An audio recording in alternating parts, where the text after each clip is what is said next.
What's up, everyone? Jax from the Galactic here, and today we're doing my deck profile for my AROMA deck. I wanted to do Speedroids, but my copy of a Speedroid of the Link Monster, I think it's Rubber Band Shooter, it hasn't shown up yet, so I decided to do AROMA because it's also missing a card that hasn't shown up yet, but it's fine. I really want to do Speedroids and do a deck test for it, to show you guys what the deck can do, since I built it myself and it's really fun to play. But I'm still waiting for that one card to come in, but I might just do it without the card because it's taking forever to come in. So I thought to show you guys the deck I built for a tournament that I went to my friend's house a few years ago with, when their AROMA stuff got announced. Since my friend had a tournament in Texas, I didn't have time to build a deck, so I just took the cards I had already, which was AROMA, and made a deck for it, and this is the deck I played. I did do very well at the tournament because I built the deck literally within like a week, and I kind of just had to go with what I knew from the deck. So I didn't really terrible with the deck, but now that I know what the deck can do, and with some new cards at my disposal now, the deck is really fun to play. But yeah, without further ado, let's get into it.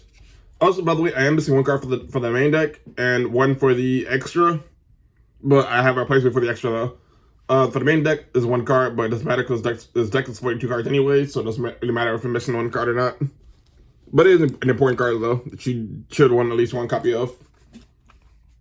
So for the monsters, but before we get to that, if you don't know what AROMA does, there are an archetype of plant monsters that pretty much require you to have higher life points than your opponent, which is very important, since they all have different effects depending on how if your life points are higher than your opponent's, and they also have effects that trigger immediately when you gain life points that are 100% mandatory. You don't have the option to activate them, which means that some of them can kind of screw you over sometimes, depending on if you go first or second. And I put your opponent does, but sometimes they're mostly, for the most part, very helpful. So without further ado, let's get into it. For the monsters, we have three of my favorite AROMA Mage Rosemary. This is my favorite monster in the deck. Whenever your life points are higher than your opponent's, I'm showing this deck by the way.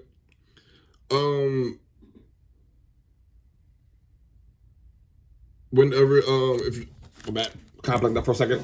But when your life points are higher than your opponent's, when your playing monster attacks, your opponent can activate monster effects until the end of the damage step, which is super cool.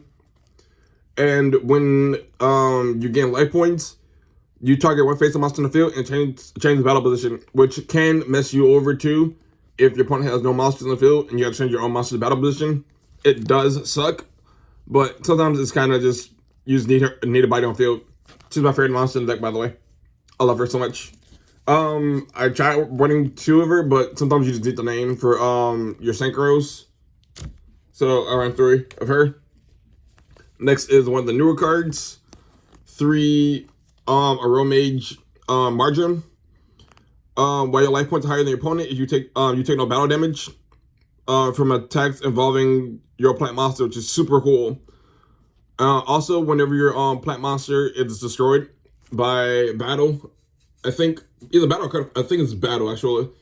And she's in your hand. You can spell something from your hand, and I think you gain 500 life points, which is super awesome. And her effect is when you gain life points, she can banish cards from your opponent's graveyard up to a number of AROMA monsters you control and banish them, which is super cool for clearing out problematic cards in your opponent's graveyard that keep coming back. Like, for example, Gaurdie Brock, which is what I had a trouble with in, at the tournament I went to a few years back, when that zombie structure that came out. That card was really annoying, so being able to banish it, since Zombie War doesn't affect the deck whatsoever, since they require their name, not their typing. So it makes it super cool to banish anything that kind of the opponent keeps recurring back. Or in the case of nowadays, banishing like any feed materials is pretty fun too, against tier and stuff. Like, they leave like a random tier in the graveyard for whatever reason, just banishing them is always fun to do. You know, most of them doesn't really matter most of the time, but it's still fun to do though. Next up, we have. Sorry, I can't pronounce his whole name. You have 3 of the partner. I don't know how to pronounce her name. Be honest with you, but her effect is when your life points are higher than your opponent, you can special summon her from your hand, which is super awesome. And if you gain life points, you can target one card in the field. Target one non-tuner plant monster you control and treat it as a tuner, which is super awesome for synchro summoning. Since she's pretty much, you use her basically as a level 1 tuner, which is super cool. And if she's sent to the graveyard, you gain 1,000 life. You gain 500 life points, which can also help trigger your other aroma effects, which is super cool. Mostly for your synchros. I was running 2 of her originally, but then I kind of realized that she's a free body on field, and she's also another tuner if you're gaining life points, which is what I'm always doing. So 3 of her has been fun to play. She normally doesn't stand on the field too long, so it doesn't really matter if she's like has really low stats, because most using her basically as a level 1 tuner. That's it for the 3-Os. Oh, we got one more 3-O. Next one is the soul card in the deck. You got 3 Aroma Jar. It's a rock flip type monster, which is kind of weird as not plant, but it kind of makes sense in the lore aspect of it. But when it's flipped face up, it cannot be destroyed by battle. While it's face up on the field, and during each end phase after it was flip summon, you gain 500 life points, which helps you get to really big life point gain. And if your opponent has no way to out it, but like card effects or something, then they're not getting overs, and you sit there every turn is getting 500 life points every single turn, which is super cool. So 3 of it, and it's also like a really good thing, like if you don't want to die, and your opponent your opponent has no monster removal, and your opponent is attacking into everything, you can just summon him, or summon it, or set it, and have your opponent run into it, and you just won't die, which is super cool. I thought I cut it down to 2, but I like 3. This is my personal preference. You can cut it down to 1 or 2 if you want to, but I like running 3. For the 2 of in the deck, running 2 Aromatherapy Angelica. Her effect is during either player's turn, if she's in your hand, you target one Aroma monster in your graveyard and gain life points equal to send her to the graveyard and gain life points equal to their attack. It just helps you regain life points if you're about to lose, or to help you trigger off your aroma effects during your opponent's turn.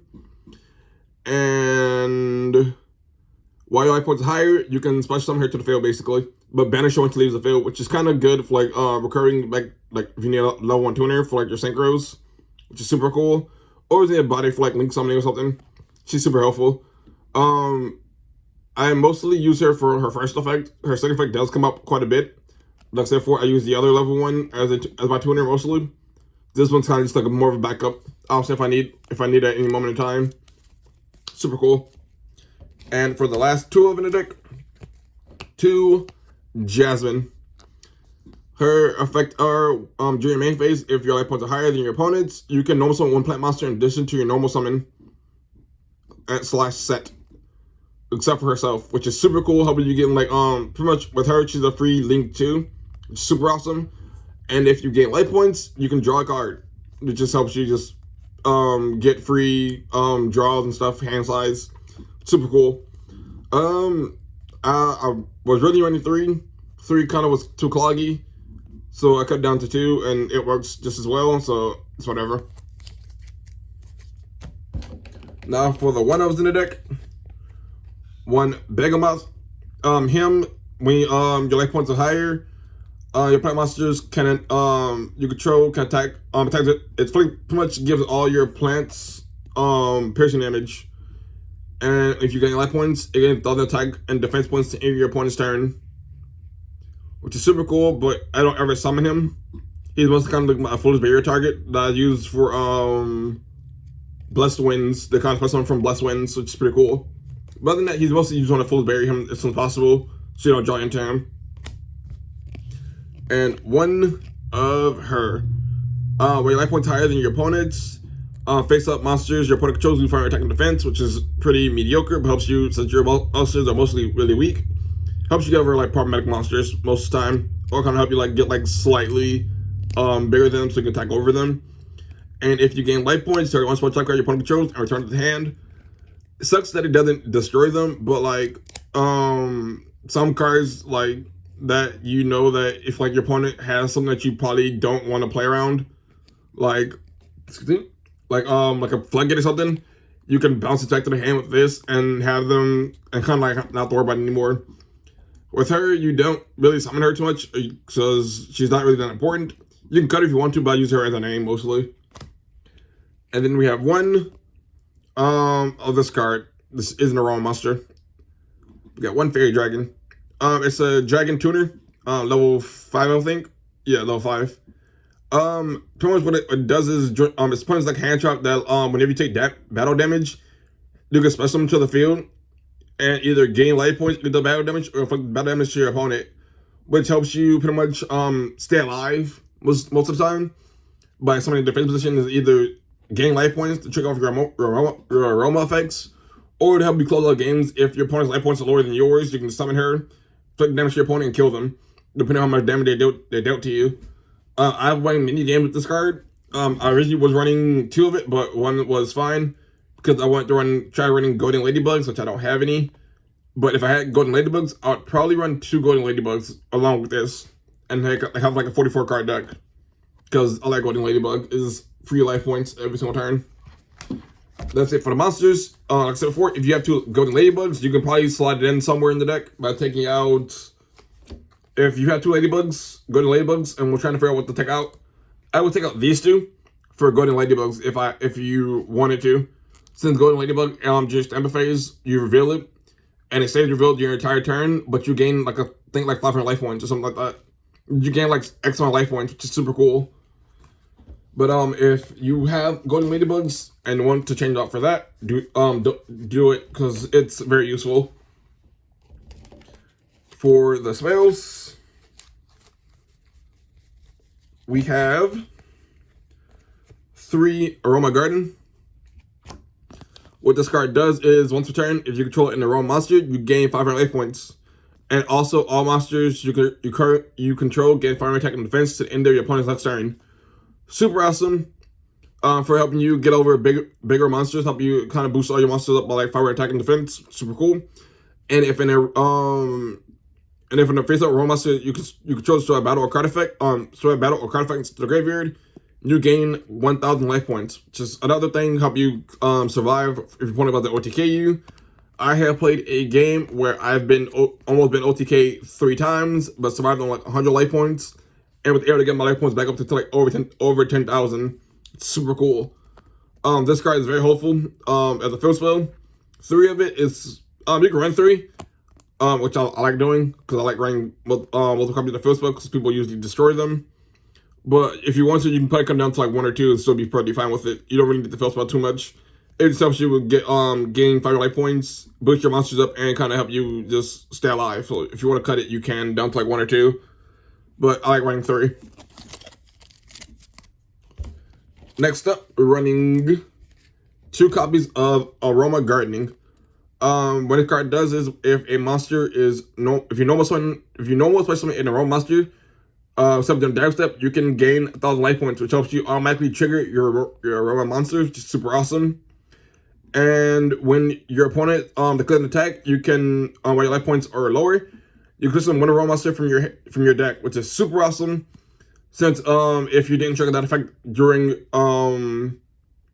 if you didn't trigger your AROMA effect, you can special AROMA monster gain 1,000 life points and trigger the effect immediately.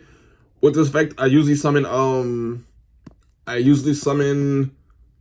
Rosemary, just like chain up that opponent monster to defense position, which is super cool for staying alive and help you kind of like so you won't be OTK'd or whatever.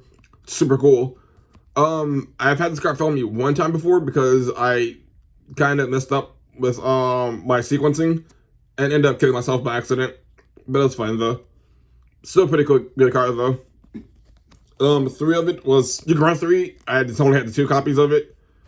I don't know what my 3rd one is. If I had the 3rd one, I probably would still play at 3 because I got so used to playing at 2. And you will see this card a lot actually. because you can. It's pretty much side to my hand almost all the time, so I don't really care for it too much. That's it for the aroma spells. For my burn size life point gain spells, we are playing 2 Cauldron of the Old Man. Because during each standby phase, you place a counter card and either gain 5 life points for each counter or inflict damage to your opponent for each counter. I play this card mostly for either giving myself a massive amount of life points or for killing my opponent. It does both. It either helps me keep my life points really high or get my opponent's life points really low. Doesn't matter which one you use it for because both are really good. Along with that, we are also playing 2 Poison of the Old Man. Just because you can either inflict gain 1200 life points or inflict 800 damage to your opponent on a quick effect. Helps you if your opponent for that reason gets life points higher than yours. You can try to get either equal out your life points and make yours higher, or try to make theirs lower. I play a lot of burn cards in this deck just because going first, I want to make sure my opponent's life points are lower than mine immediately. So we're running quite a bit of burn spells in here. Next, we're running 1 Hemotama.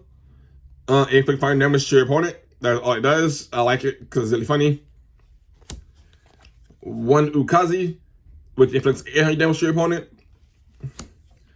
And 1 Tetris, I do not pronounce that first word. Jeez, I completely blanked just now. 1 Tremendous Fire. That's what it's called. I don't know why it's called Treacherous Fire. Go 1 Tremendous Fire, which inflicts 1,000 damage to your opponent and 500 damage to yourself. Helps you just make sure life points are higher. I was running Spark in here instead of Ukazi just because it's a lot more funnier. Because I have killed my opponent before off of Spark. And it was just because it was just really funny and I couldn't find my copy of Ukazi. That's it for your burn spells. For just some really funny cards I found. This card here is pretty much take the deck to a whole new level. We got 2 copies of Child's Play. What this card does is each time your opponent summons a monster, either normal summon or special summon, you gain 3 life points. Which means if your opponent is playing against a combo deck, you're gaining a lot of life points during their turn. And if your life points become 10,000 or more, your monsters can be destroyed by battle, which is super awesome since this deck can get up to 1,000 life points super easily. I have got some of my life points up one time in a really long duel, up to 100,000 life points, and my opponent just surrendered because they realized they couldn't kill me, which is super awesome. And it's kind of funny that like you can get your life points up in this deck like to crazy amounts, and people are like, oh, life points doesn't matter. In this deck, it does. Life point gain and your life points do matter with this deck a lot. And especially if you're playing against like Dinomorphia, it's really funny to see them can't do nothing against you. Since their life point, they purposely want to get the life points really low, and you want to get yours really high, so you're always triggering all your effects all the time. I have played against, I think, 3 Dinomorphia duels before, and I won every single last one of them just because they couldn't do anything to me. Because their life points are extremely low, they can't get my life points low enough before I can just come back and just kill them off. Super awesome. Especially when I'm playing a bunch of burn spells in this deck, it made it really hard for them to kind of like keep the life points at a minimal, an optimal range, knowing that I can just burn them at any point in time and kill and just win the game from there. For the last 2 spells I'm playing in the deck, 1 Monster Reborn for obvious reasons, just get back monsters that you need, and 1 Foolish Burial, the Bag of Mouth, or whatever else you're foolish, like the other, like Angelica or something, because you're a tuner or whatever. That's it for the spells. For the traps, we're running 2 copies of Human Winds, which pretty much you can either pay 1,000 life points to enter a monster from your deck to hand, or and if your life points are lower, you can gain 5 life points. Super cool. It helps you search out monsters you need, or help you gain life points if you're in a tough situation. Either one is fine, and you can trigger both in both turns if your life points are lower enough. Next, we have 2 copies of Blessed Winds. You can you have 3 effects. You can either send 1 plant monster from your hand or face-up field to the graveyard to gain 5 life points. Target a monster in the graveyard, shove into the deck, or plant monster in your graveyard, shove into the deck to gain 5 life points, or pay 1,000 to special summon an AROMA monster from your graveyard. All the effects are super broken, in my opinion, with this deck. I almost don't ever use effects number 2, the second and third effect. The first one doesn't really come up too much, but mostly I use the second and third one kind of just get more buys on field and kind of recycle my aromas. Super cool. And I'm running 1 copy. I'm also supposed to be running 1 copy of Dried Winds, but I don't have a copy of Dried Winds. And what it does is, if I remember correctly, if you gain life points, you destroy 1 card in the field. And if your life points are higher than your opponents, you can pay all your life points to where your life points are equal to your opponents to destroy all monsters your opponent controls whose attack is equal to or less than the amount of life points you paid, which is super awesome for clearing boards since your life points are getting really high.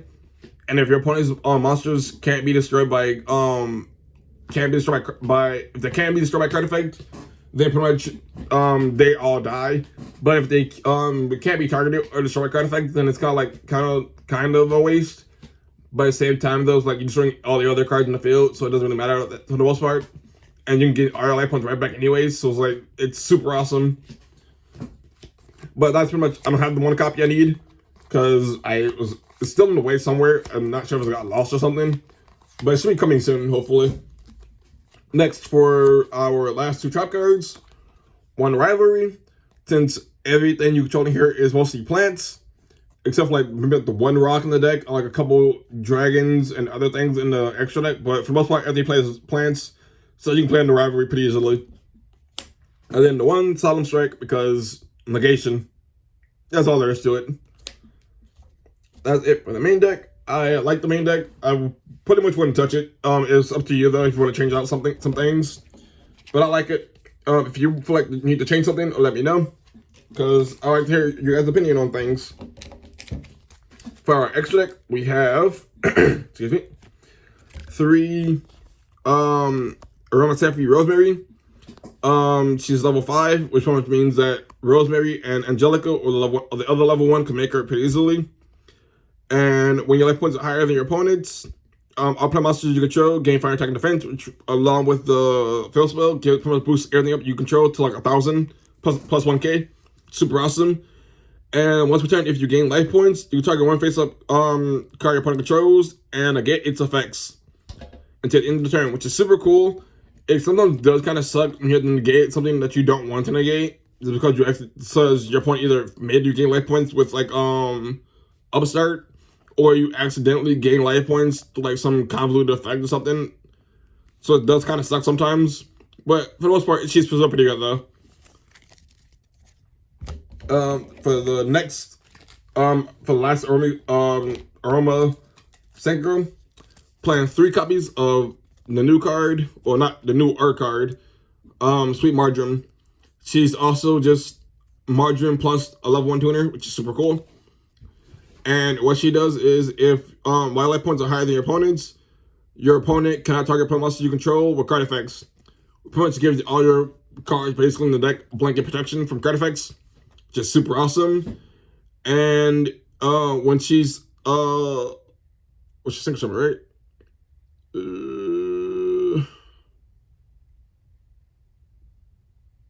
It's not oh yeah. This shelter has 12 effects. I kind of forget which ones are which. But when she Sango summon, you're gonna add 1 Human Winds, Dried Winds, or Blessed Winds card from your deck to your hand, which helps you search out all 3 trap cards, whichever one you need in this situation. With this card, I must search out Blessed Winds because it's a more useful one. But Dried Winds also comes in handy sometimes too. And if you gain life points, you can target one card your opponent controls and destroy it. This helps you pretty much get rid of problematic cards like Floodgate something. Super cool.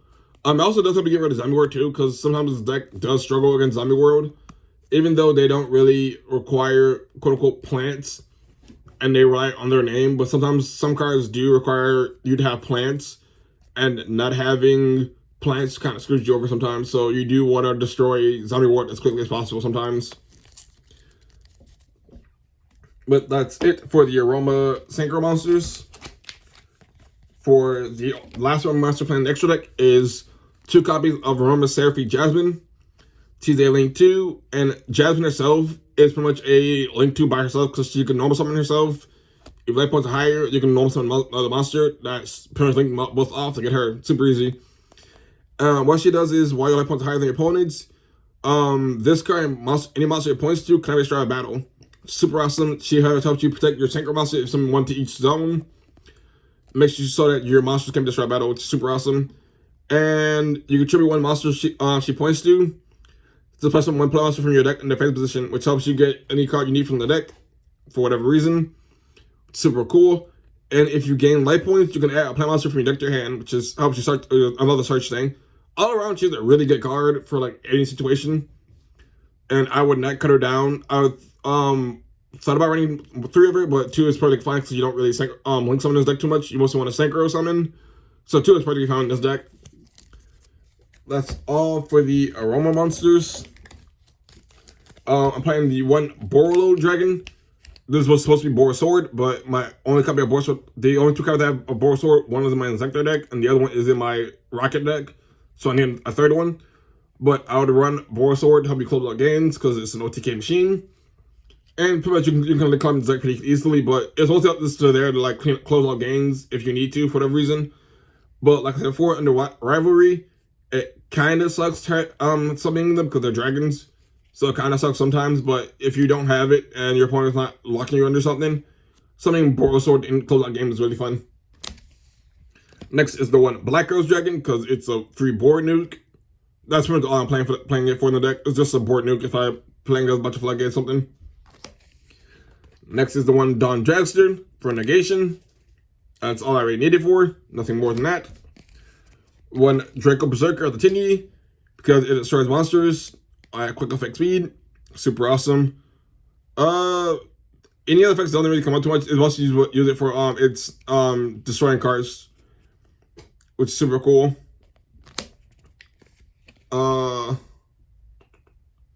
One Scrap Dragon for destruction again, and then one Dugaris because it's just all around good card and it has multi-utility in the deck, which is super cool. There's nothing come up too much because you also want to cycle some of this deck, but it's whatever.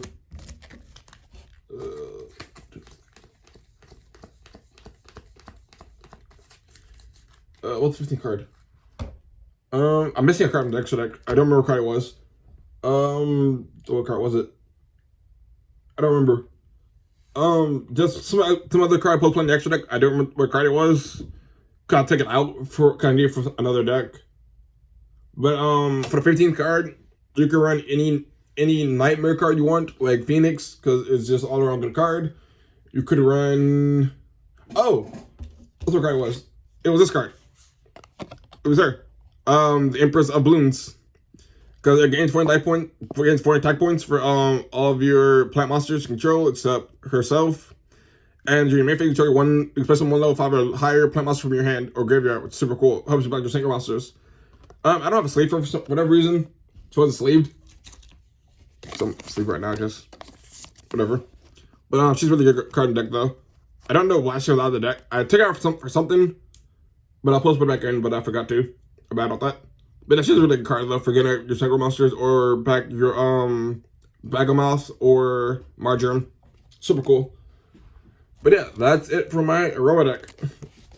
It's a really fun deck to play. I really love this deck. I wish that when I used deck tournament a few years back that I had learned the deck better because this deck is super fun to play and it's really good. So if you guys decide to use this deck, let me know how you do with it. Remember to like, comment, subscribe. Let me know down in the comment section below what you think of the deck profile and what you would change of it. And until next time, this is Jackson, signing off.